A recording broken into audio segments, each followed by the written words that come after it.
आज हम स्टार्ट करने वाले हैं पीएच कैलकुलेशन का पार्ट 3 सेशन हम कर चुके हैं पहले और उसमें हम लोग जितने भी strong acid, strong base, week acid, weak base जितने भी केसेस थे वो सब हम डिस्कस कर चुके हैं जेईई मेंस और एडवांस दोनों के। ठीक है, तो आज के सेशन में हम स्टार्ट करने वाले हैं सॉल्ट हाइड्रोलिसिस। ठीक है, तो हमारे पास बेसिकली 3 बातें बची हुई हैं जो हमें कवर करनी है। First salt hydrolysis, then buffer solution and then finally titration. Titration में कुछ भी नया नहीं है, इन्हीं सभी का वहाँ पे यूज होगा। ठीक है, तो आज के सेशन में हम स्टार्ट करेंगे क्या सॉल्ट हाइड्रोलिसिस।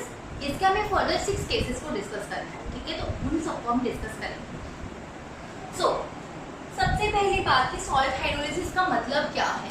नाम से आप देख सकते हैं सॉल्ट, कोई भी सॉल्ट है उसका हाइड्रोलिसिस का मतलब वो क्या कर रहा है, पानी से रिएक्ट कर रहा है। ठीक है, तो कोई भी ऐसा सिस्टम जिसमें हमारे पास सॉल्ट प्रेजेंट है, साथ में पानी है, तो दोनों आपस में रिएक्ट करेंगे, हाइड्रोलिसिस होगी। देन उस रिजल्टिंग सॉल्यूशन की हमें क्या फाइंड आउट करनी है, पीएच फाइंड आउट करनी है। ठीक है, तो हम इस सेशन में यही डिस्कस करेंगे कैसे हम पीएच को फाइंड आउट करेंगे। ठीक है ना, तो सबसे पहला केस जो हमें इस पे डिस्कस करना है। अच्छा, सबसे पहले आपको थोड़ा सा बता देती हूँ। सुनो, मान लो मेरे पास कोई भी एसिड है, लेट्स से एसिडिक एसिड। ठीक है, साथ में हमने कोई भी बेस ऐड किया है, लेट्स से NaOH। मान लो इसके भी 5 मोल है और इसके भी कितने मोल है, 5 मोल। ठीक है, तो एसिड और बेस से दोनों रिएक्ट करके क्या बनाएंगे, सॉल्ट बनाएंगे, CH3COO Na+। साथ में क्या बनेगा, वाटर। ठीक है, अगर इसके 5 मोल है, इसके 5 मोल है, तो इसके लिए दोनों क्या होंगे, कंप्लीटली आपस में रिएक्ट कर जाएंगे। तो फाइनली सॉल्यूशन में क्या होगा, 5 मोल ऑफ सॉल्ट होगा और 5 मोल ऑफ क्या होंगे, वाटर होगा। ठीक है, तो सॉल्यूशन में ना तो एसिड प्रेजेंट है ना ही बेस प्रेजेंट है। अभी तक हमने पीएच निकालना सीखा है कब, जब हमारे पास एसिड हो या बेस हो। ठीक है, लेकिन अब मेरे पास सॉल्यूशन में क्या प्रेजेंट है, सॉल्ट प्रेजेंट है। क्या प्रेजेंट है, सॉल्ट प्रेजेंट है और पानी है, तो क्या होगा यहाँ पे, सॉल्ट हाइड्रोलिसिस होगा। क्या होगा यहाँ पे, सॉल्ट हाइड्रोलिसिस होगा। तो सॉल्यूशन में एसिड और बेस नहीं बचता है, दोनों आपस में कंप्लीटली रिएक्ट कर जाते हैं और फाइनली मेरे पास सॉल्यूशन में सिर्फ और सिर्फ सॉल्ट बचता है। तो हम कैसे पीएच निकालेंगे, सॉल्ट हाइड्रोलिसिस से पीएच निकालेंगे। तो अब हमें देखना है कि इस सॉल्ट की हम किस तरीके से पीएच को फाइंड आउट करते हैं। ठीक है, तो इस सबको हम डिस्कस करेंगे। तो एक एक करके हम सभी केसेस को डिस्कस करेंगे। तो सबसे पहले हम स्टार्ट करते हैं हमारे केस 1 से। अच्छा सुनो, सॉल्ट बनता कैसे है। स्ट्रॉन्ग एसिड स्ट्रॉन्ग बेस से भी सॉल्ट बन सकता है, weak acid strong base, then strong acid weak base and weak acid weak base. ठीक है, तो 4 तरह के हमारे पास सॉल्ट होते हैं, strong acid strong base, week acid weak base and weak acid strong base and strong acid weak base. तो हम सभी को एक एक करके डिस्कस करें। तो केस 1 है salt of strong acid and strong base. ठीक है, अब हमें देखना है कि स्ट्रॉन्ग एसिड स्ट्रॉन्ग बेस के लिए जो सॉल्ट होगा उसका पीएच कैसे फाइंड आउट करें। तो स्ट्रॉन्ग एसिड का एग्जांपल क्या है, HCl है। स्ट्रॉन्ग बेस क्या है, NaOH। ठीक है, दोनों रिएक्ट करके क्या बनाएंगे, NaCl प्लस में H2। तो मेरे पास सॉल्यूशन में कौन सा सॉल्ट प्रेजेंट है, NaCl प्रेजेंट है। NaCl में कैटायन कौन सा, Na+ है, एनायन कौन सा, Cl-। ठीक है, तो हम बात करें किसकी, सॉल्ट हाइड्रोलिसिस की बात करें। सॉल्ट हाइड्रोलिसिस का मतलब ये जो सॉल्ट में जो कैटायन और एनायन प्रेजेंट है, ये क्या करेंगे, पानी के साथ रिएक्ट कर जाएंगे। तो अगर मैं Na+ की बात करूं, अगर Na+ हाइड्रोलाइज होता है, H2 के साथ रिएक्ट करता है, तो ये क्या बनाएगा, NaOH प्लस में H+। ठीक है, सिमिलरली मैं एनायन की बात करूं तो एनायन अगर पानी के साथ रिएक्ट करेगा तो क्या बनाएगा, HCl प्लस में OH-। ठीक है, ये हाइड्रोलिसिस रिएक्शन होगी सॉल्ट की। लेकिन क्या ये रिएक्शन पॉसिबल है, नहीं। क्यों, क्योंकि रिएक्शन कहाँ जा रही है, हमें पता है NaOH कैसा बेस है, स्ट्रॉन्ग बेस है, HCl कैसा एसिड है, स्ट्रॉन्ग एसिड है। दैट मींस ये रिएक्शन कहाँ से कहाँ जा रही है, वीक से स्ट्रॉन्ग की तरफ जा रही है। ये रिएक्शन कहाँ जा रही है, वीक से स्ट्रॉन्ग की तरफ जा रही है। लेकिन हमें पता है कि हमारी एसिड बेस रिएक्शन कहाँ जाती है, हमेशा स्ट्रॉन्ग टू वीक जाती है, ना कि वीक से स्ट्रॉन्ग जाती है। ठीक है, इतनी कहाँ जा रही है, वीक से स्ट्रॉन्ग जा रही है। दैट मींस ये दोनों रिएक्शन पॉसिबल नहीं है। दैट मींस जो कैटायन कहाँ से आता है, बेस से आता है। जो कैटायन आते हैं स्ट्रॉन्ग बेस से, और जो एनायन कहाँ से आते हैं, एसिड से आते हैं। जो एनायन आते हैं स्ट्रॉन्ग एसिड से, उनका हाइड्रोलिसिस पॉसिबल नहीं है। क्या बोला मैंने, जो कैटायन आएंगे स्ट्रॉन्ग बेस से, जो एनायन आएंगे स्ट्रॉन्ग एसिड से, उनका हाइड्रोलिसिस बिल्कुल भी पॉसिबल नहीं है। क्योंकि अगर हाइड्रोलिसिस होता है तो रिएक्शन हमेशा कहाँ जाएगी, वीक से स्ट्रॉन्ग जाएगी, बट ये पॉसिबल नहीं है। हमारी रिएक्शन हमेशा कहाँ जाती है, स्ट्रॉन्ग टू वीक रिएक्शन जाती है। ठीक है, तो मैं बोल सकती करती हूँ कि जो कैटायन स्ट्रॉन्ग बेस और जो एनायन स्ट्रॉन्ग एसिड से आएंगे उनका हाइड्रोलिसिस नहीं हो सकता, ठीक है।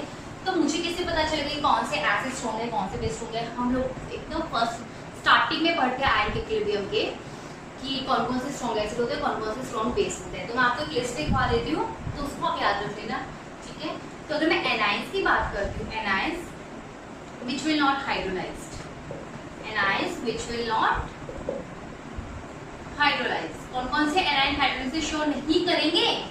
Cl minus, Br minus, I minus, NO3 minus, sulphate SO4 minus, chlorate ClO4 minus. तो इन 6 एनाइन है जो स्ट्रॉन्ग एसिड से आते हैं और ये 6 एनाइन हाइड्रोलिसिस नहीं करेंगे। इसके अलावा जो भी एनाइन आपको मिल जाए वो क्या करेगा? हाइड्रोलिसिस शो करेगा, हाइड्रोलिसिस करेगा, ठीक है। तो ये जो एनाइन है ये ऐसे एनाइन है जो हाइड्रोलिसिस नहीं करेंगे, ठीक है। तो इसको आप याद रखिएगा, ठीक है, क्योंकि कहाँ से आए? स्ट्रॉन्ग एसिड से।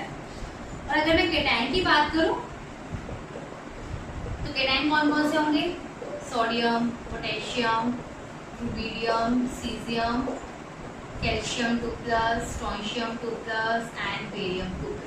तो ये 7 केटाइन हैं ऐसे जो हाइड्रोलिसिस शो नहीं करते हैं, ये कहाँ से आते हैं? स्ट्रॉन्ग बेस से आते हैं, ठीक है। तो इस लिस्ट को आपको ध्यान रखना है, ये एनाइन और केटाइन हाइड्रोलिसिस नहीं करेंगे। इसके अलावा जो भी केटाइन एनाइन आपको दिख जाता है वो हाइड्रोलिसिस कर सकता है, ठीक है। तो ये लिस्ट आप ध्यान रखना, अगर आपको ये ध्यान है तो आप इजीली सॉल्व कर लेंगे, क्योंकि सबसे पहले एग्जाम में हमें यही पहचानना होता है। एग्जाम में कोई भी क्वेश्चन आता है तो सबसे पहले हमें ये पहचानना होता है कि एनाइन हाइड्रोलिसिस कर रहा है केटाइन हाइड्रोलिसिस कर रहा है, ठीक है। तो उससे आपको ये लिस्ट याद होनी चाहिए कि स्ट्रॉन्ग एसिड और स्ट्रॉन्ग बेस के जो एनाइन केटाइन है वो मैंने लिख दी है। इसके अलावा जो भी केटाइन एनाइन दिख जाता है उसका हाइड्रोलिसिस होगा, ठीक है। अगर ये स्ट्रॉन्ग एसिड स्ट्रॉन्ग बेस के जो सोल्ट अगर दोनों ही हाइड्रोलिसिस नहीं करेंगे तो सॉल्यूशन में सिर्फ और सिर्फ क्या प्रेजेंट होगा? NaCl प्रेजेंट होगा और पानी प्रेजेंट होगा और एक ऐसा सॉल्यूशन होगा न्यूट्रल होगा। सॉल्यूशन कैसा होगा? न्यूट्रल होगा, ठीक है। केस 2, अगर हम केस 2 की बात करें तो केस 2 में हमारे पास आता है salt of weak acid and strong base. Weak acid और स्ट्रॉन्ग बेस का जो सॉल्ट होता है उसकी हम यहाँ पे बात करते हैं, ठीक है। तो वीक एसिड की बात करें तो वीक एसिड का एग्जांपल क्या है? Acidic acid. स्ट्रॉन्ग बेस क्या है? NaOH, ठीक है। तो दोनों मिलकर कौन सा सॉल्ट बनाएंगे? CH3COO Na+, ठीक है। अब यहाँ पर एनाइन का हाइड्रोलिसिस होगा या केटाइन का होगा? Na+। अभी जस्ट मैंने आपको लिस्ट लिखवाई थी, Na+ का हाइड्रोलिसिस पॉसिबल नहीं है क्योंकि NaOH से आया है जो कि क्या है? स्ट्रॉन्ग बेस है। तो यहाँ पे Na+ का हाइड्रोलिसिस नहीं होगा। लेकिन एसिडिक एसिड क्या उस लिस्ट में था? एसिटेट आयन उस लिस्ट में था? नहीं था, क्योंकि कहाँ से है? वीक एसिड से आया है। तो इसका एसिटेट आयन का हाइड्रोलिसिस होगा। अगर एसिटेट आयन का हाइड्रोलिसिस होगा तो क्या होगा? ये पानी के साथ रिएक्ट करेगा और हमें क्या मिलेगा? CH3COOH प्लस में OH माइनस, ठीक है। सॉल्यूशन में क्या रिलीज हो रहे हैं? OH माइनस रिलीज हो रहे हैं। दैट मींस सॉल्यूशन कैसा होगा? बेसिक इन नेचर होगा। कैसा होगा सॉल्यूशन? बेसिक इन नेचर होगा। ये भी बात आपको ध्यान रखनी है, जब भी एनाइन का हाइड्रोलिसिस हो या जब भी हम एनायनिक हाइड्रोलिसिस की बात करेंगे तो सॉल्यूशन में क्या रिलीज होंगे? OH माइनस रिलीज होंगे। दैट मींस सॉल्यूशन कैसा होगा? बेसिक इन नेचर होगा। इस बात को ध्यान रखना, बहुत इंपॉर्टेंट पॉइंट है। जेई में इससे क्वेश्चन आ चुका है, अभी हम उसको भी डिस्कस करेंगे बाद में, ठीक है। तो ध्यान रखना, एनायनिक हाइड्रोलिसिस का सॉल्यूशन कैसा होता है? बेसिक होता है। इसका मैथमेटिकली जो pH का फॉर्मूला आता है उससे भी हम प्रूव करेंगे कि pH जो है 7 से ग्रेटर आती है। यहाँ तक क्लियर है? अब यहाँ पर हम लोग क्या करते हैं? इक्विलिब्रियम कांस्टेंट को हम डिनोट करते हैं KH। इसके इक्विलिब्रियम कांस्टेंट को हम किससे डिनोट करते हैं? KH से डिनोट करते हैं। और KH को हम क्या कहते हैं? हाइड्रोलिसिस कांस्टेंट कहते हैं। क्या कहते हैं KH को? हाइड्रोलिसिस कांस्टेंट, ठीक है। तो KH किसके बराबर होगा? Concentration of acidic acid into concentration of OH minus divided by concentration of acetate ion, ठीक है। क्लियर है यहाँ तक? अगर मैं इसको H+ से मल्टीप्लाई कर दूं और H+ से डिवाइड कर दूं, कोई फर्क पड़ेगा? नहीं पड़ेगा, ठीक है। तो अब सुनो, H+ इंटू OH माइनस को हम क्या लिख सकते हैं? KW। क्या लिख सकते हैं? KW, ठीक है। अब मेरे पास क्या बचा? CH3CO माइनस की कॉन्सेंट्रेशन इंटू H+ की कॉन्सेंट्रेशन। अगर मैं इसको नीचे ले आता हूँ, देखिए कैसे बनेगा आपको। यहाँ पे मेरे पास एसिटेट आयन की कॉन्सेंट्रेशन तो थी, इनटू में क्या था? H+ की कॉन्सेंट्रेशन थी, और मैंने ऊपर से एसिटिक एसिड को नीचे लाई तो ये आ गया एसिड CH3COH, ठीक है। और ये क्या है, एसिटिक एसिड का डिसोसिएशन कांस्टेंट है ना, क्या ये एसिटिक एसिड का डिसोसिएशन कांस्टेंट, इसको हम क्या लिख सकते हैं Ka। तो यहाँ से KH किसके बराबर आ जाएगा Kw/K। तो ये रिलेशन आपको ध्यान रखना है, जो हाइड्रोलिसिस कांस्टेंट है, जो इस रिएक्शन का जो हाइड्रोलिसिस कांस्टेंट है, इक्विलिब्रियम कांस्टेंट है, वो किसके बराबर होगा Kw/K। सो यहाँ तक क्लियर है ये बात, फाइन। तो यहाँ अभी तक मुझे दो बातें पता चली है, एक तो ये है कि KH जो होता है वो इस रिएक्शन का किसके बराबर होता है Kw/K। दूसरी बात ये है कि इसका जो सॉल्यूशन होता है वो कैसे नेचर का होता है, basic solution, basic in nature. तो अभी तक मुझे दो मेन गोल पता चले। अब मुझे क्या निकालना है, pH फाइंड आउट करना है। तो देखो हम कैसे फाइंड आउट करेंगे। सबसे पहले रेशियो लिखेंगे CH3CO- प्लस में H2 गिव CH3COH प्लस में OH माइनस, ठीक है, क्लियर है। अब सुनो, P बराबर 0 पे अगर इसकी कॉन्सेंट्रेशन C है तो इक्विलिब्रियम में क्या लिखेंगे, ये दोनों क्या होंगे, 0 0 होंगे, ठीक है। इक्विलिब्रियम में हम क्या लिखेंगे, C minus CH CH CH। H क्या है, जैसे वीक एसिड में अल्फा डिग्री ऑफ डिसोसिएशन होता है, यहाँ पर H क्या है, डिग्री ऑफ हाइड्रोलिसिस है। कुछ भी मतलब सिर्फ रिप्रेजेंटेशन अलग है, बाकी मतलब सेम है, ठीक है। यहाँ पे सिर्फ क्या है, रिप्रेजेंटेशन अलग है। यहाँ पे हमने अल्फा को क्या लिख दिया, H लिख दिया है। वहाँ पे हम अल्फा डिग्री ऑफ डिसोसिएशन को अल्फा से रिप्रेजेंट करते हैं, और यहाँ पे हम इस रिएक्शन के डिग्री ऑफ डिसोसिएशन को हम क्या बोलते हैं, डिग्री ऑफ हाइड्रोलिसिस। तो इसको किससे रिप्रेजेंट करते हैं, S से रिप्रेजेंट करते हैं। तो यहाँ पर H क्या है, degree of hydrolysis, degree of hydrolysis, ठीक है। अब तो इस रिएक्शन का KH लिखो, अब CH into CH C²S² divided by, यहाँ से C कॉमन ले लेंगे, C into 1 माइनस H, एक C से एक C कैंसिल, तो KH आ जाएगा C²/1 माइनस H, ठीक है।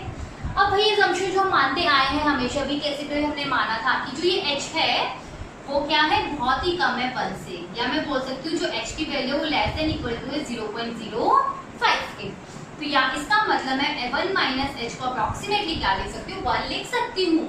तो यहाँ से KH किसके बराबर आ जाएगा, C into H का स्क्वायर।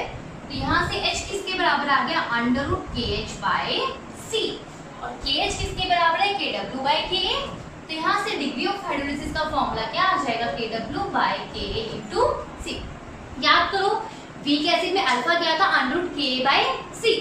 यहाँ पे अल्फा या H क्या है, √KH/C, ठीक है। और KH को हमने यहाँ पे क्या लिख दिया, Kw/K, ठीक है। तो कुछ भी डिफरेंस अलग नहीं है, वही सब बातें, बस रिप्रेजेंटेशन अलग है, क्लियर है, फाइन। तो यहाँ से H आ गया।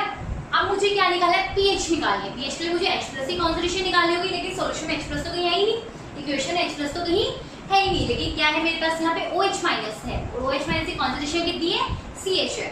तो यहाँ से मैं OH- की कॉन्सेंट्रेशन निकाल लूंगी, देन H+ की कॉन्सेंट्रेशन, उसके बाद हम क्या फाइंड आउट करेंगे, pH को फाइंड आउट करेंगे, ठीक है।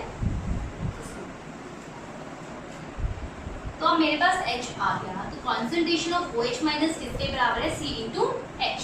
इस H को यहाँ पुट करेंगे तो जाएगा √KW/Ka C into C, ठीक है। तो इसको सॉल्व करेंगे तो जाएगा √KW/C/Ka। OH- की कॉन्सेंट्रेशन आ गई, OH- की कॉन्सेंट्रेशन आ गई, तो H+ की कैसे निकालेंगे, Kw कॉन्सेंट्रेशन ऑफ OH-। इसको यहाँ पुट करेंगे तो H+ की कॉन्सेंट्रेशन आ जाएगी मेरे पास √KW/Ka/C। H+ की कॉन्सेंट्रेशन आ गई तो pH निकाल सकते हैं, minus log of concentration of H+, जो कि किसके बराबर है, Kw/Ka C⁻²²। इस हाफ को हम आगे लिख सकते हैं, ठीक है। अब इसको फाइनली हम इसको सॉल्व करेंगे, अगर log AB/C है तो हम इसको क्या लिखेंगे, log A plus log B minus log C। तो यहाँ से फाइनली मेरे पास pH का फॉर्मूला आ जाएगा half into pKw plus pKa plus में log C, ठीक है। ये फाइनली फॉर्मूला आता है मेरे पास pH का फॉर एनायनिक हाइड्रोलिसिस। लेकिन ध्यान रखना ये फॉर्मूला कब वैलिड है, जब डिग्री ऑफ हाइड्रोलिसिस की वैल्यू 0.05 से कम या उसके बराबर होती है, तो ही मैं डायरेक्ट फॉर्मूले को अप्लाई कर सकती हूँ, अदरवाइज हम इसको डायरेक्ट अप्लाई नहीं कर सकते, ठीक है। यहाँ तक क्लियर है। अब सुनो, तो एक और जो मेन पॉइंट है यहाँ पे वो डिग्री ऑफ हाइड्रोलिसिस का फॉर्मूला है, क्या होता है KW/KA इंटू सी। मैंने क्यों लिखा है यहाँ पे क्योंकि कई बार क्वेश्चन में डायरेक्ट आपसे डिग्री ऑफ हाइड्रोलिसिस पूछ लेते हैं, ठीक है, तो आप यहाँ से उसको सॉल्व कर सकते हैं, ठीक है। एक फॉर्मूला ये आ गया पीएच का जो आपको ध्यान रखना है। मैंने आपको बोला था कि मैथमेटिकली भी देख सकते हैं कि सोल्यूशन बेसिक है कैसे। PKW कितना होता है 40/2 कितना होगा 7। अब मैं 7 में कुछ ऐड कर रही हूँ, 7 में क्या कर रही हूँ कुछ ऐड कर रही हूँ, तो पीएच क्या होगी इसकी 7 से ग्रेटर होगी। अगर पीएच 7 से ग्रेटर दैट मींस सॉल्यूशन कैसा होगा बेसिक इन नेचर होता है, ठीक है, तो ये भी आपको ध्यान रखना है। फाइन। अब मुझे कैसे पता होगा कि डिग्री ऑफ हाइड्रोलिसिस है वो 0.05 से कम है या उससे ज्यादा है, क्या है? तो वही जो हम वीक एसिड में करते थे, क्या करते थे, चेक करते थे सबसे पहले अप्रॉक्सीमेट वैल्यू एच अल्फा की, ये करते थे, देन हम वेरीफाई करते थे। अगर वो 0.05 से कम होता तो वहाँ पे डायरेक्ट पीएच का फॉर्मूला अप्लाई करते थे। सेम यहाँ पे हम एक नोट पर लिखेंगे जो कि बहुत इंपॉर्टेंट है क्वेश्चन पॉइंट ऑफ व्यू से, कि first check approximate value of alpha, first check approximate value of H, और एच किसके बराबर है √KW/KA इंटू सी। KW की पता है, KA गिवन होगा, कॉन्सेंट्रेशन भी आपको क्वेश्चन में गिवन होगी, तो यहाँ से हम एच निकालेंगे। अगर ये एच 0.05 से कम या उसके बराबर आता है तो मैं डायरेक्ट पीएच का फॉर्मूला अप्लाई कर सकती हूँ। लेकिन अगर यहाँ से जो एच आता है वो 0.05 से ज्यादा आता है तो हमें क्या करना पड़ेगा, इक्वेशन को सॉल्व करना पड़ेगा। क्या इक्वेशन बनती थी, KH बराबर क्या होता था CH² - H, और KH को हम क्या ले सकते हैं KW/K। तो इसको हमें सॉल्व करना पड़ेगा, और यहाँ से हम क्या निकालेंगे H निकालेंगे। H आ गया तो हम क्या करेंगे OH माइनस से कॉन्सेंट्रेशन निकालेंगे, किसके बराबर था C इंटू H, और OH माइनस से कॉन्सेंट्रेशन आगे तो हम POH निकाल सकते हैं, देन हम pH को फाइंड आउट कर सकते हैं, ठीक है। तो इस तरीके से आपको पहले चेक करना है, उसके बाद आपको देखना है कि आप डायरेक्ट इक्वेशन को अप्लाई कर सकते हैं या नहीं कर सकते। और एक चीज और ध्यान दें, यहाँ पे जो C है वो सॉल्ट की कॉन्सेंट्रेशन नहीं है, C क्या है यहाँ पे कॉन्सेंट्रेशन ऑफ एनायन है, इसकी कॉन्सेंट्रेशन है कॉन्सेंट्रेशन ऑफ एनायन है, ठीक है। तो ये सारी बातें जो मैंने अभी फिलहाल बोर्ड पे लिखी हुई है, तो ये सारे पॉइंट्स आपको ध्यान रखने हैं फॉर एनायनिक हाइड्रोलिसिस, ठीक है। अगर आप एनायनिक को समझ गए तो नेक्स्ट जो केस हमें पढ़ना है एनायनिक हाइड्रोलिसिस का, वो भी सेम ही है, कुछ इसमें डिफरेंस नहीं है, ठीक है। तो सबसे पहले क्या ध्यान रखना है, सोल्यूशन बेसिक इन नेचर होता है, KH क्या होता है KW/KA, डिग्री ऑफ हाइड्रोलिसिस का फॉर्मूला क्या होता है KW/KA इंटू C, और C क्या है यहाँ पे कॉन्सेंट्रेशन ऑफ एनायन, pH का फॉर्मूला क्या होगा half into PKW plus PKA plus में log C, ठीक है, और इसकी pH का आती हमेशा 7 से ग्रेटर आएगी। अब क्या ध्यान रखना है कि हमें सबसे पहले क्वेश्चन में क्या करना है, K गिवन होगा, एनायन की कॉन्सेंट्रेशन पता होगी, KW मुझे पता है, तो यहाँ से मैं सबसे पहले चेक करूंगी H की वैल्यू अप्रॉक्सीमेट, ठीक है। अगर ये H की वैल्यू 0.05 से कम या उसके बराबर आती है तो मैं डायरेक्ट pH को फॉर्मूला अप्लाई कर सकती हूँ, लेकिन अगर ये 0.05 से ज्यादा आती है तो हमें इस इक्वेशन को सॉल्व करना पड़ेगा। यहाँ से हम क्या निकालेंगे, क्वाड्रेटिक इक्वेशन बनेगी, यहाँ पे हम क्या निकालेंगे H निकालेंगे, H आ गया तो हम क्या फाइंड आउट करेंगे concentration of OH minus find out कर लेंगे C इंटू H को, OH माइनस से कॉन्सेंट्रेशन आ गई तो हम POH और pH फाइंड आउट कर सकते हैं, ठीक है। तो इस तरीके से हम इसको डील करेंगे, क्लियर है। तो ये बात की हमारी एनायनिक हाइड्रोलिसिस की। प्लीज जो भी इंपॉर्टेंट पॉइंट है उसको नोट डाउन कर लेना, ठीक है। अब इस पे हम एक क्वेश्चन भी सॉल्व करते हैं। सुनो, मेरे पास है सॉल्यूशन में एसिटिक एसिड, साथ में हमने लिया कैल्शियम हाइड्रोक्साइड, ठीक है। इसका है 0.1 मोलर वॉल्यूम है 200 ml, calcium hydroxide 0.2 molar volume है 50 ml, ठीक है। एसिड और बेस को मिक्स किया तो सबसे पहले हम क्या लिखेंगे, रिएक्शन लिखेंगे, दोनों मिलके क्या बनाएंगे सॉल्व बनाएंगे। कौन सा सॉल्व बनेगा, कैल्शियम एसिटेट प्लस में 2H2, रेशियो को बैलेंस करेंगे, यहाँ पे 2H है तो यहाँ पे 2OH है तो यहाँ पे 2H प्लस होंगे, तो इसको हम क्या कर देंगे बैलेंस करेंगे, तो यहाँ पे 2 एसिटिक एसिड आ जाएगा, ठीक है। तो सबसे पहले मैंने रिएक्शन लिखी, इसको बैलेंस किया, बैलेंस करना मत भूलना वरना पक्का गलती हो जाएगी, ठीक है। सबसे पहले आपको क्या करना है, रिएक्शन लिखनी है, देन इसको बैलेंस करना है। आप चेक करो कितने मोल्स प्रेजेंट है, मोलैरिटी इनटू वॉल्यूम क्या देता है, हमें मोल्स देता है, तो यहाँ से इसके कितने मिलीमोल आएंगे 20 मिलीमोल, यहाँ से इससे कितने मिलीमोल आएंगे 10 मिलीमोल, ठीक है। इसके 1 मोल रिएक्ट करते हैं तो इसके 2 मोल रिएक्ट करते हैं, स्टोइचोमेट्रिक कोएफिशिएंट से देखें अगर हम इसके 1 मोल रिएक्ट करेंगे तो इसके 2 करेंगे, इसके 10 मोल रिएक्ट करेंगे तो इससे कितने करेंगे 20 करेंगे, इसके 10 मोल ही है इसमें बस 20 मोल ही है, इसका मतलब कंप्लीटली क्या हो जाएंगे आपस में कंज्यूम हो जाएंगे। तो इसके 10 मोल रिएक्ट करेंगे तो इससे कितने रिएक्ट करेंगे 20 मोल रिएक्ट करेंगे, दैट मींस सॉल्यूशन में आप एसिड और बेस नहीं बचा, कंप्लीटली क्या हो गया, आपस में रिएक्ट हो गया, एसिड न्यूट्रलाइजेशन रिएक्शन हो चुकी है। अब इसके कितने बनेंगे, स्टोइकोमेट्रिक कोएफिशिएंट 1 है, इसके 1 खत्म होते हैं तो इसके 1 बनते हैं, इसके 10 खत्म हो रहे हैं तो इसके भी कितने बनेंगे, 10 मिलीमोल बनेंगे। क्लियर है यहाँ तक? फाइन। अब टोटल वॉल्यूम कितनी है सॉल्यूशन की, 200 प्लस 50 250, तो वो मोल्स को क्या करेंगे, ये तो पानी है, ठीक है, इससे हमें कोई मतलब नहीं, न्यूट्रल है सॉल्यूशन। वॉल्यूम होगी 250, तो कॉन्सेंट्रेशन आ जाएगी, तो यहाँ से मेरे पास कॉन्सेंट्रेशन कितनी आ गई सॉल्ट की, 1/25 मोलर। ठीक है, ये सी की वैल्यू है, सी क्या था, एनाइन की कॉन्सेंट्रेशन थी, लेकिन तो किसकी कॉन्सेंट्रेशन है, सॉल्ट की कॉन्सेंट्रेशन है।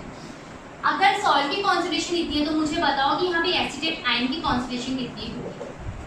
अच्छा, सबसे पहली बात, क्या इसमें एनायनिक हाइड्रोलिसिस होगा, कैटायनिक होगा, तो ये क्या कैल्शियम 2+ है, ये क्या एसिटेट आयन, तो कैल्शियम 2+ हमारी लिस्ट में था, स्ट्रॉन्ग बेस वाली लिस्ट में, यस, तो ये उस लिस्ट में है, तो ये हाइड्रोलिसिस शो नहीं करेगा, सिर्फ और सिर्फ किसका हाइड्रोलिसिस होगा, एनायन का हाइड्रोलिसिस हो।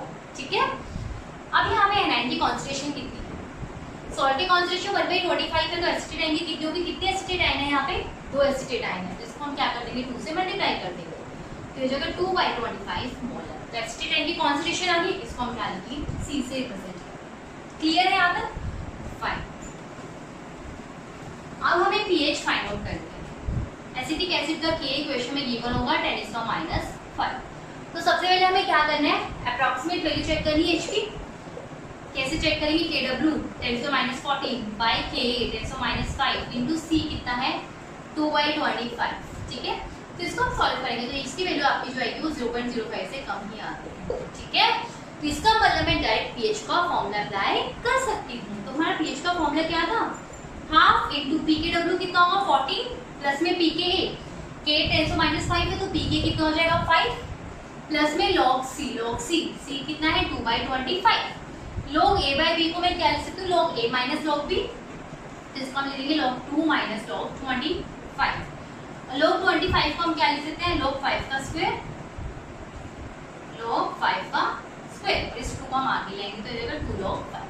ठीक है, तो यहाँ से हमारे पास आएगा 19 log 2 कितना होता है 0.3,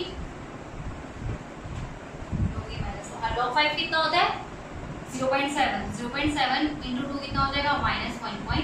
तो इसको आप सॉल्व करेंगे तो यहाँ से आपके पास क्या आ जाएगा, पीएच आ जाएगा। तो यहाँ से आपके पास क्या आ जाएगी, फाइनली पीएच आ जाएगी। ठीक है, तो हमने सबसे पहले क्या किया, क्वेश्चन में एसिड और बेस गिवन थे, डायरेक्ट सॉल्ट गिवन नहीं था। दो तरह से क्वेश्चन आपके पास आ सकते हैं, या तो आपको क्वेश्चन में सिर्फ डायरेक्ट सॉल्ट गिवन होगा, ठीक है, आपको बस पहचानना है कि एनाइन का हाइड्रोलिसिस होगा या कैटायन का होगा। ठीक है, और या फिर आपको बस क्या होगा कि आपको एसिड अलग से गिवन होगा, बेस अलग से गिवन होगा, दोनों को मिक्स कर देंगे, फिर आपको बताना है रिजल्टिंग सॉल्यूशन में पीएच क्या है। तो उस केस में आप क्या करेंगे, सबसे पहले एसिड और बेस की रिएक्शन लिखेंगे, बैलेंस करेंगे, देन मोल एनालिसिस से चेक करेंगे फाइनली सॉल्यूशन में सॉल्ट बचा है क्या। अगर सॉल्ट बचता है उस पर हम देखेंगे एनाइन का हाइड्रोलिसिस होगा या कैटायन का होगा। ठीक है, फिर जो भी केस आता है उसके बाद हम क्या करेंगे, अप्रॉक्सीमेट वैल्यू चेक करेंगे एच की। अप्रॉक्सीमेट वैल्यू चेक कर ली एच की, तो हम देख लेंगे कि हम डायरेक्ट फॉर्मूला अप्लाई कर सकते हैं या नहीं कर सकते। अगर कर सकते हैं तो हम क्या करेंगे, डायरेक्ट पीएच का फॉर्मूला अप्लाई कर देंगे और यहाँ से क्या निकालेंगे, पीएच को फाइंड आउट कर लेंगे। ठीक है, तो इस तरीके से हम एनाइनिक हाइड्रोलिसिस के लिए पीएच को फाइंड आउट करेंगे।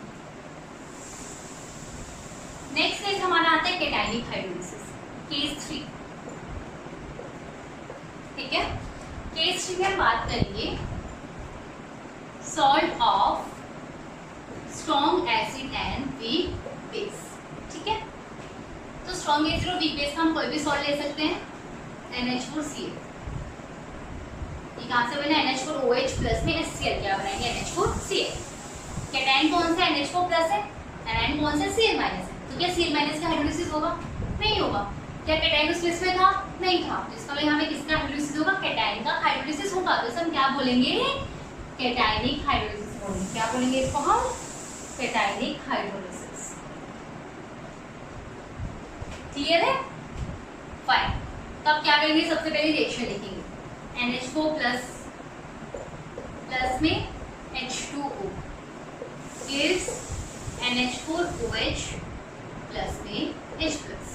T बराबर 0 देते कॉन्सेंट्रेशन C थी, इक्विलिब्रियम पे क्या होगा C - CH CH CH।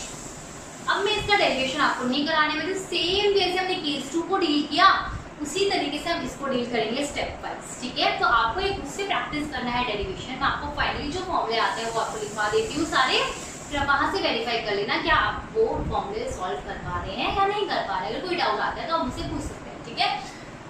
तो प्लीज आप एक बार इसे खुद से सॉल्व करके देखिए, आपकी भी प्रैक्टिस हो जाएगी कि कैसे हम रेशियो को डील करते हैं। सेम वही मेथड है जैसे हमने केस टू में किया। अब सुनो मेरी बात, यहाँ पे सॉल्यूशन में क्या रिलीज हो रहे हैं H+, तो सॉल्यूशन कैसा होगा, सबसे पहले एसिड। दैट मींस जब भी केटाइन का हाइड्रोलिसिस होगा तो सॉल्यूशन कैसा होगा, एसिडिक होगा। सबसे पहली बात है वहां पे KH किसके बराबर था, KW/Ka। यहाँ पे वीक बेस है तो KH किसके बराबर होगा, KW/Kb, ठीक है। वहां पे डिग्री ऑफ हाइड्रोलिसिस का फॉर्मूला क्या था, √of KW/Ka into C। यहाँ पे क्या होगा, √of KW/Kb into C, पर जहाँ पे K था वहाँ पे हम करेंगे Kb, ठीक है। ये 3 पॉइंट ठीक है। यहाँ पे जो pH का फॉर्मूला आता है वो क्या आता है, हाफ इंटू pKw, हमें प्लस प्लस है, यहाँ पे माइनस माइनस हो जाएंगे, minus pKb minus log C, ठीक है।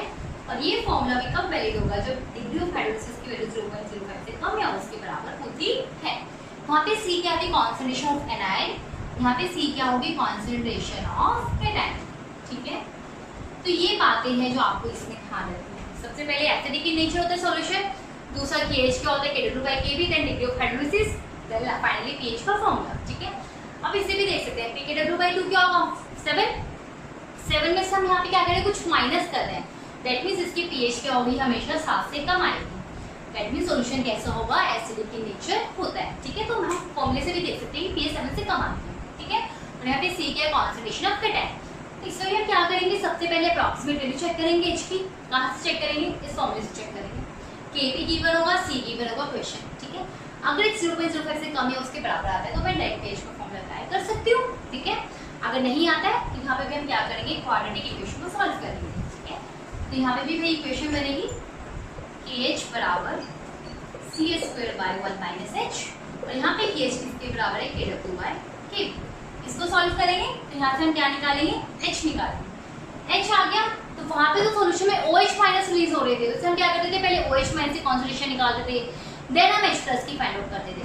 लेकिन यहाँ पे तो सॉल्यूशन में क्या रिलीज हो रहे थे, H+ रिलीज हो रहे थे, तो यहाँ पे मेरे पास डायरेक्ट H+ की कॉन्सेंट्रेशन आ जाएगी C into H। तो इस H को यहाँ पे पुट कर देंगे तो H+ की कॉन्सेंट्रेशन आ गई, फिर हम क्या फाइंड आउट करेंगे, pH को फाइंड आउट करेंगे, ठीक है। तो इस तरीके से हम केटाइनिक हाइड्रोलिसिस को डील करेंगे। सेम तरीका है जैसे हमने पिछले केस में पढ़ा। तो आप लोग इन फॉर्मूले को एक बार अपने खुद से प्रैक्टिस करके घर पे सॉल्व कर सकते हैं, जैसे हमने केस 2 को डील किया उसी तरीके से आप इसको भी डील करेंगे, क्लियर है। तो ये सब बातें आपको ध्यान रखिए, इंपॉर्टेंट पॉइंट जो भी थे इसमें वो मैंने आपको लिखवा दिया, फाइन। तो चलिए अब इसमें भी क्वेश्चन को हम सॉल्व करते हैं।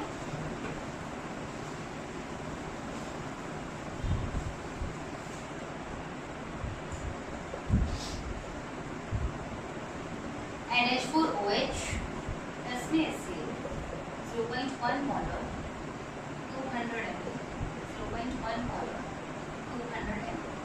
Kb आपको गिवन है बेस का 10⁻⁷। अब मेरे पास एसिड और बेस गिवन है, तो सबसे पहले हम रिएक्शन लिखेंगे। क्या मिलेगा मुझे, NH4Cl + NH2O, ठीक है। कितने मोल्स आएंगे, इसकी molarity into volume 20 millimole. Millimole क्यों है, क्योंकि वॉल्यूम mm में है।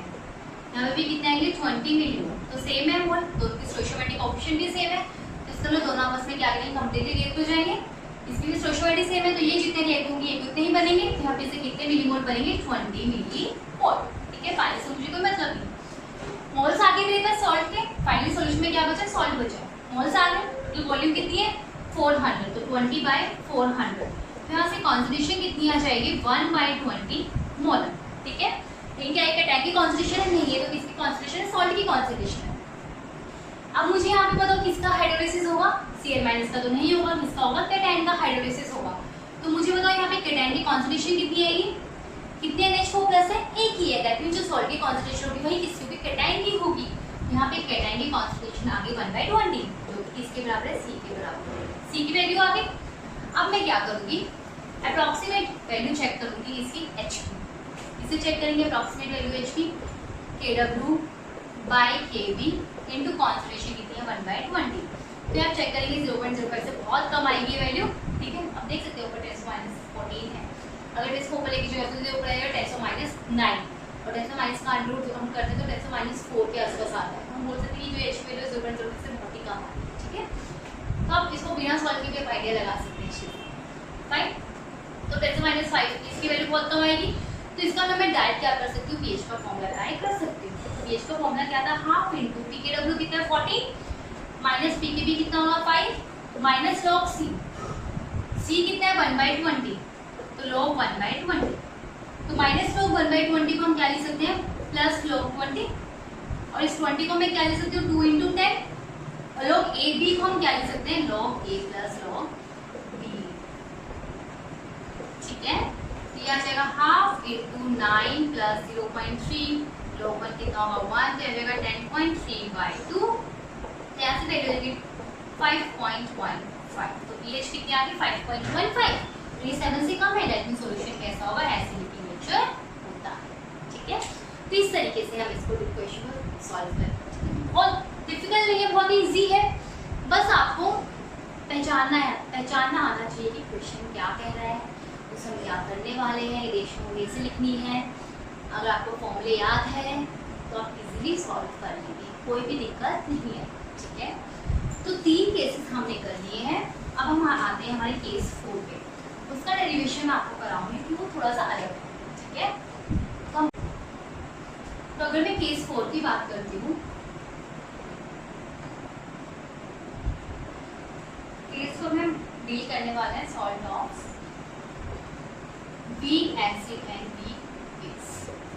ठीक है, तो वीक एसिड वीक बेस का सॉल्ट क्या आप ले सकते हैं, कौन सा सॉल्ट होते हैं CH3CO NH4+।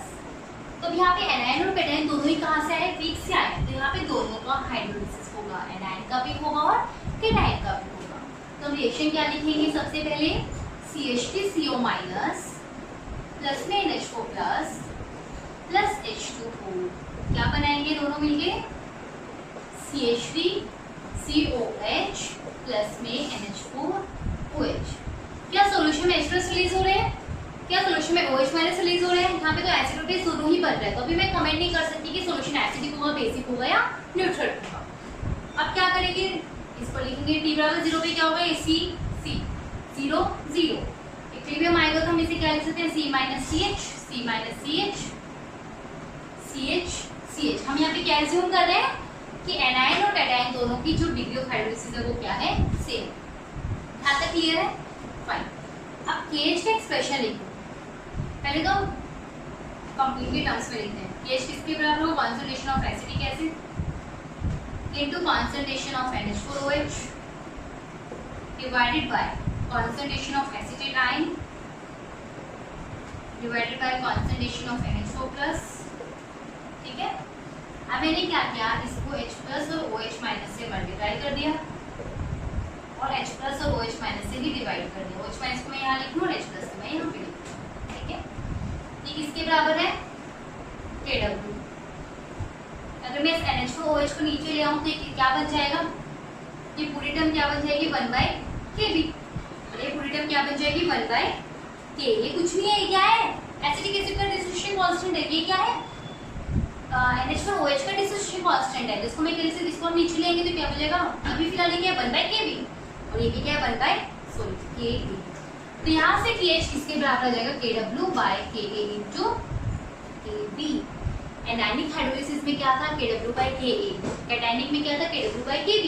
यहाँ पे दोनों ही हाइड्रोलिसिस कर रहे हैं, तो यहाँ पे KH किसके बराबर हो, KW/Ka × Kb। ठीक है, तो ये आपको ध्यान रखना है, इसमें रब कर लूँ। तो यहाँ पे मेरा फॉर्मूला आ गया क्या, इसको हम यहाँ पे लिख सकते हैं साइड में, KH बराबर क्या होगा, KW/Ka × Kb। एक पॉइंट तो ये आपको ध्यान रखना है। सेकंड, अब हम CH की टर्म्स में KH को लिखेंगे, तो क्या होगा CH × CH, C²/H²। यहाँ पे क्या होगा, C कॉमन लेंगे, यहाँ से C कॉमन लेंगे तो C² × 1 - H का होल स्क्वायर आ जाएगा, C² से C² कैंसिल, तो यहाँ से H/1 - H का होल स्क्वायर किसके बराबर आ गया, KH के बराबर आ गया। इसमें यहाँ पे डालेंगे तो ये क्या आ जाएगा, √KH आ जाएगा। ठीक है, एक ये फॉर्मूला आ गया क्या कि H/1 - H किसके बराबर होगा, √KH, और KH किसके बराबर है, KW/Ka × Kb।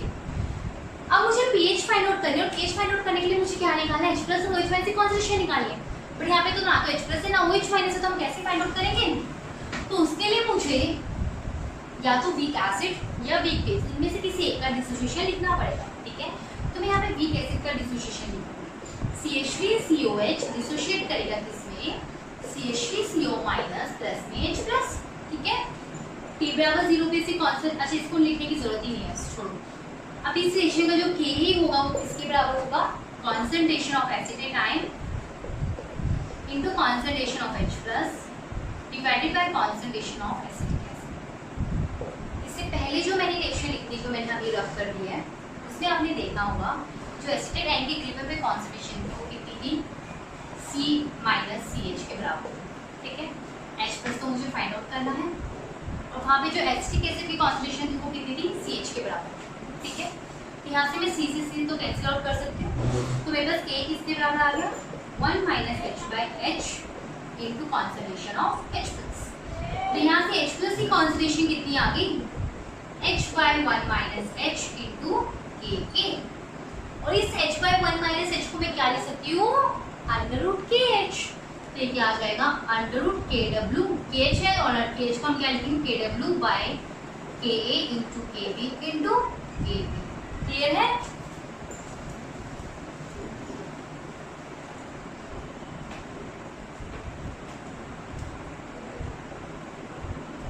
क्लियर है यहाँ तक, फाइन।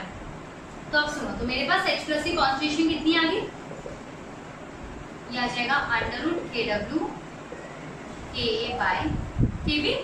तो यहाँ से हम pH का फॉर्मूला निकालेंगे, तो फाइनली जो मेरा pH का फॉर्मूला आएगा वो कितना आएगा, pKw plus pKa minus pKb। तो बहुत ही बढ़िया बात मैं आपको बताने वाली हूँ अभी, वो क्या है कि इस क्वेश्चन में जो हमने इस डेरिवेशन को सॉल्व किया, तो क्या मैंने कहीं पर H को 1 माइनस H का अप्रॉक्सीमेटली 1 लिखा, नहीं लिखा। दैट मीन्स ये जो फॉर्मूला है this is valid for all value of H। That means आपको ये जो क्वेश्चन है, अगर इस टाइप का क्वेश्चन आ जाता है तो आपको स्टार्टिंग में कुछ भी चेक करने की जरूरत नहीं है, आप डायरेक्ट pH का फॉर्मूला अप्लाई कर सकते हैं। तो ये तो सबसे इजी केस हो गया कि आपको इसमें H के अप्रॉक्सीमेट वैल्यू चेक करने की जरूरत नहीं है। This is valid for all value of H। क्या इस फॉर्मूले में कोई कॉन्सेंट्रेशन है, नहीं है, तो मैं बोल सकती हूँ जो ये pH है वो क्या होगा, independent of concentration. pH is independent of concentration. तो ये भी बात आपको ध्यान रखनी है, स्टेटमेंट में ऐसे क्वेश्चन आ जाते हैं कि क्या वीक एसिड और वीक बेस का जो सॉल्ट होता है क्या उसकी pH कॉन्सेंट्रेशन पर डिपेंड करती है, तो वो नहीं करती है, ठीक है।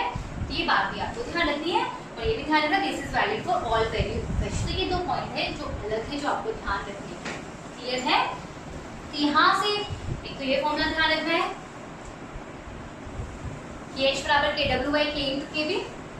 एंड अब यहाँ से सुनो, कई बार क्वेश्चन में क्या होता है डायरेक्ट आपसे डिग्री ऑफ हाइड्रोलिसिस पूछ ले, तो मेरे पास तो ये फॉर्मूला है डिग्री ऑफ हाइड्रोलिसिस का। तो अब हम यहाँ पर क्या करते हैं, 1 माइनस H का अप्रॉक्सीमेटली निकालते हैं, 1 लिख देते हैं, तो मेरे पास डिग्री ऑफ हाइड्रोलिसिस क्या आ जाएगा, अंडर रूट KH, और KH किसके बराबर है, KW by KA into KB।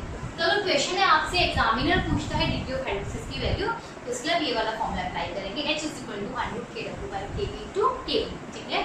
बाकी अगर आपको pH निकालनी है तो K और KB गिवन होगा, KW आपको पता है, तो आप यहाँ से डायरेक्ट pH फाइंड आउट कर सकते हैं। बस आपको केस पहचानना, अगर ये वाला केस है तो आप कुछ चेक नहीं करना, कुछ अप्रॉक्सीमेट वैल्यू चेक नहीं करनी, सिर्फ आपको डायरेक्ट क्या करना है, pH का फॉर्मूला अप्लाई करना है। तो this is valid for all value of H, ठीक है। और ये भी बात ध्यान रखिए कि इसकी pH कॉन्सेंट्रेशन पे डिपेंड नहीं करती है। तो इसकी एक एप्लीकेशन है जो हम आगे बफर सॉल्यूशन में भी डिस्कस करेंगे, अभी नहीं, बफर सॉल्यूशन में बात करेंगे, क्लियर है। तो ये सब बातें आपको इसमें ध्यान रखनी। तो ये 4 केसेस थे जो हमने आज डिस्कस किए हैं। तो एक बहुत ही बढ़िया क्वेश्चन है, उसको मैं सॉल्व करने जा रही हूँ, जी पूछ चुकी है उसको। देखो मैं आपको यहाँ पे कुछ कंपाउंड्स लिख के दे रही हूँ, आपको चेक करना है कि सॉल्यूशन एसिडिक होगा उसका, न्यूट्रल होगा या बेसिक। तो बेसिकली आपको चेक करना है कि यहाँ पे एराइन का हाइड्रोलिसिस होगा या कैटायन का होगा या किसी दोनों का होगा या किसी का नहीं होगा, ठीक है।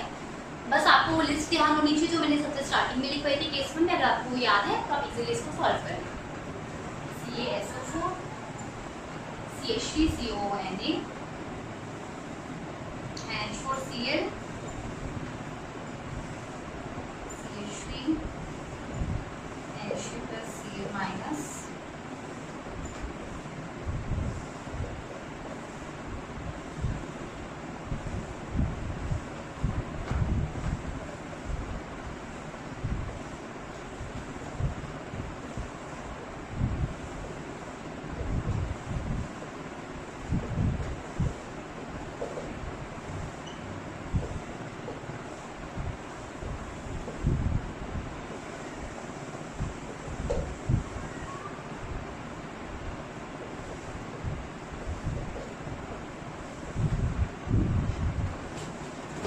हमें इसमें देखना है सॉल्यूशन कैसे, ठीक है। तो देखो सबसे पहले बात फर्स्ट केस की अगर हम बात करें Ca2+ सल्फेट 2+, ठीक है।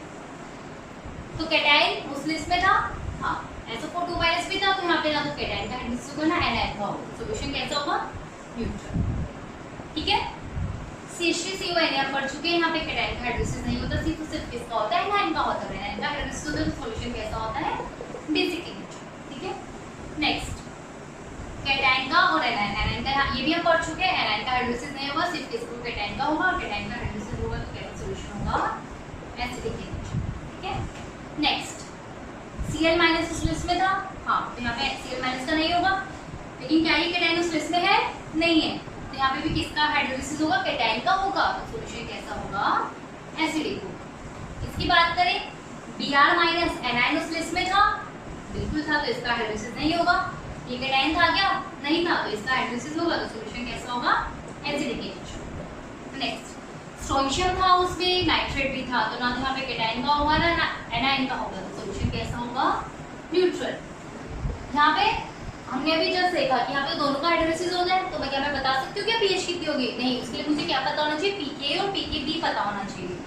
तो हमारा पीएच का फॉर्मूला था क्या वहाँ पे हाफ इंटू पीकेडब्ल्यू, पीकेडब्ल्यू/2 को मैं 7 लिख सकती हूँ, ठीक है, 7 प्लस हाफ इंटू पीके माइनस पीकेबी, ठीक है। अगर ये पीके बराबर पीकेबी है तो ये टर्म क्या हो जाएगी 0 हो जाएगी, तो पीएच बराबर क्या आ गया 7 आ गया, दैट मींस सॉल्यूशन कैसा है न्यूट्रल है।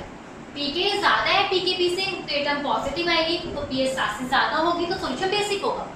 पीके कम है पीकेबी से तो ये टर्म नेगेटिव आ जाएगी, तो 7 से पीएच क्या होगी कुछ कम हो जाएगी, तो सॉल्यूशन क्या हो जाएगा एसिडिक हो जाएगा। दैट मींस वीक एसिड और वीक बेस का सॉल्यूशन जो है उसके सॉल्व के जो सॉल्यूशन है वो एसिडिक भी हो सकता है, बेसिक भी हो सकता है, न्यूट्रल भी हो सकता है। तो अगर मैं इसकी बात करूँ तो एसिटेट आयन और NH2 प्लस के लिए हम के और के भी बहुत बार पढ़ चुके हैं, दोनों का क्या होता है 10⁻⁵ होता है। तो इन दोनों ही सॉल्ट के लिए जो पीके क्या है पीकेबी के बराबर होता है, एग्जाम में आपको गिवन होगा, डोंट वरी, ठीक है। फिर भी आप एसिटिक एसिड और NH2OH को तो याद रख ही सकते हैं, बहुत बार हम इसको यूज करते हैं। तो अगर पीके बराबर पीकेबी है तो सॉल्यूशन पीएच क्या होगी 7 होगी, तो सॉल्यूशन कैसा होगा न्यूट्रल, ठीक है।